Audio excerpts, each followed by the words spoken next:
Get off the stage, Gary. We're going to start up. Now look what you did. Okay, the koala quiz is timed. You'll have around 5 seconds to answer each question. Ready to have a crack? Let's begin. Alrighty, what is the name of the large, white, wood-eating larvae that has been a staple in the Aboriginal bush tucker menu for thousands of years?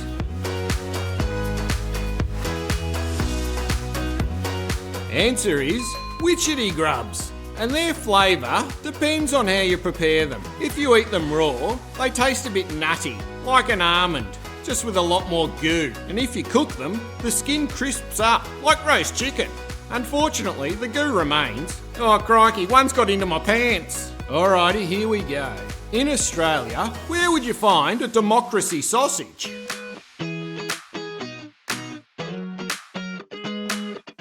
Answer is anywhere you vote. So down under, we have compulsory voting, and set up at every voting spot, you'll find cake stalls and a bloke with a barbecue. So before you stand in line, you get yourself a democracy sausage to munch down while you wait. Then, after you vote, you pick up some Anzac bickies and a sponge cake to take home, making it all worthwhile. Now make sure you keep score and don't go cheating. We'll compare in the comments. Alrighty, down under, what do we call an ice cream float?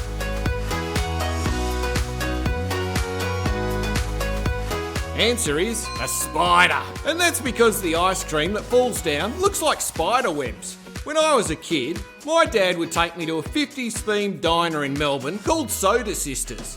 And all the waitresses there dressed up and wore roller skates. It blew my mind.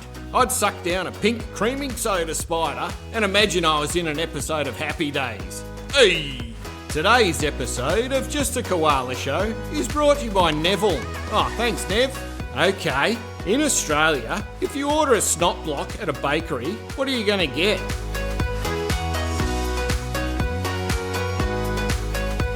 Answer is a vanilla slice. Oh, they're my favourite. Now, the vanilla slice is a direct descendant from the, here we go, millefleur. That's French. Anyway, the French version has 3 dainty layers of pastry and then cream. But us Aussies made it same different and toughened it up a bit. So we do 2 layers of pastry, but it's thick pastry. Then, instead of cream, we do a firm block of vanilla custard. I think the Americans call that pudding. Anyway, if you're down under, put one in your cake hole. Alrighty, what is the name for the classic Aussie chocky bicky? Oh, sorry, that's chocolate biscuit for my international viewers. That's also a popular souvenir.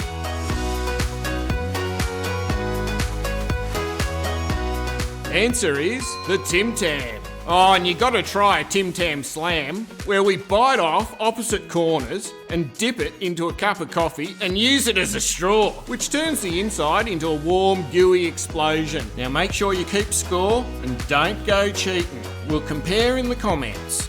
Alrighty, what dessert, consisting of a meringue base that's topped with fruit and cream, is a staple at Aussie celebrations?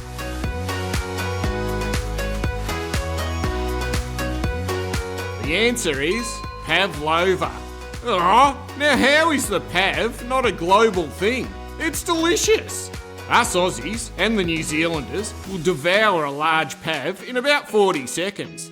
The exact origin? Contentious. Both Aussies and Kiwis have strong claims, and there's even a suggestion that the pav may have come from Germany as some sort of German tort. Apparently, the so-said tort travelled to the United States and became the pavlova we know today.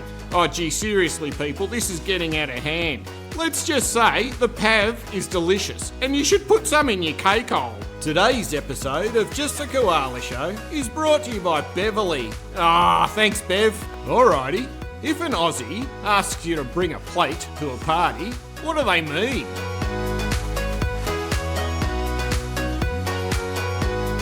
Answer is, they want you to bring a plate of food to share. Now this is a genius idea. If you want to host a party, but you don't want to provide all the food, you just ask your guests to bring a plate. So if you have 40 mates come over for a bush bash and everyone brings a plate of food, what you have is a smorgasbord of yummies and a very happy party. Alrighty, here's one. Which city is dubbed the coffee capital of the world?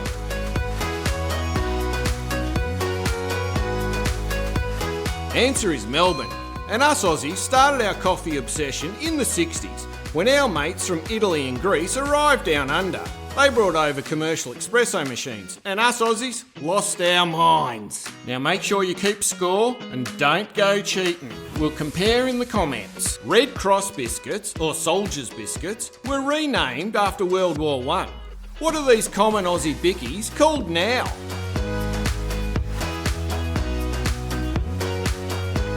Answer is Anzac biscuits. Oh, and I love an Anzac bicky. And they have a special place in Aussie history. You see, they're made without eggs, so during the war, your mum could send you a care package with these biscuits and they wouldn't spoil along the way. The name Anzac biscuit only came after 1915, following the Gallipoli landing and the creation of the Anzac acronym, lest we forget. Oh crikey, can I even say that looking like this? Alrighty, in Australia, what is a lamington?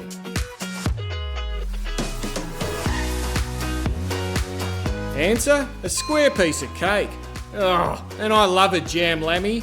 So you get sponge cake, you cut it in half and spread jam on it, jelly for the American viewer. Then you put it back together, dip the whole thing in chocolate and then roll it in coconut. You serve it in small squares. Today's episode of Just a Koala Show is brought to you by Shirley. Oh, thanks Shirl. Alrighty, here's a true or false.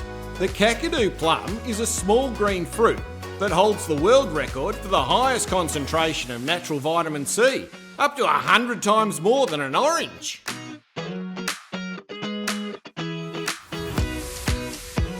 Oh, the answer is true.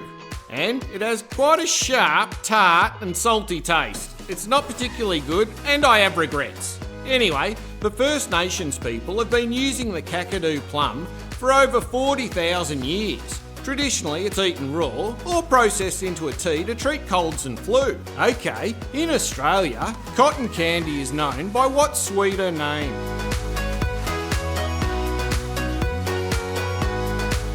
Answer is fairy floss. Oh, isn't that better? There are lots of these. We say jam, the Americans say jelly. We say tomato sauce, the Americans say ketchup. Oh, gee whiz, where does the word ketchup come from? That's a weird one. Okay, don't stop, genius, you're almost there. And make sure to stay and see what's coming up. It's a rip snorter.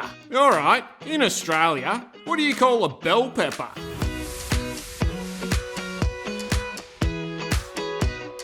Answer is capsicum. It's quite simple really. The heatless varieties we call capsicums, while the hot ones we call chilies. And that way, no one gets confused or a mouthful of fire accidentally. Coming up on the next episode of Just a Koala Show. Oh, hang on. That's my kitchen. What's going on here? This is the wrong vision. Stop the tape. So sorry about this, folks. How embarrassing. Alright, what did you score? Comment it below. And if you want another one, hit subscribe. And I'll see you in the next quiz.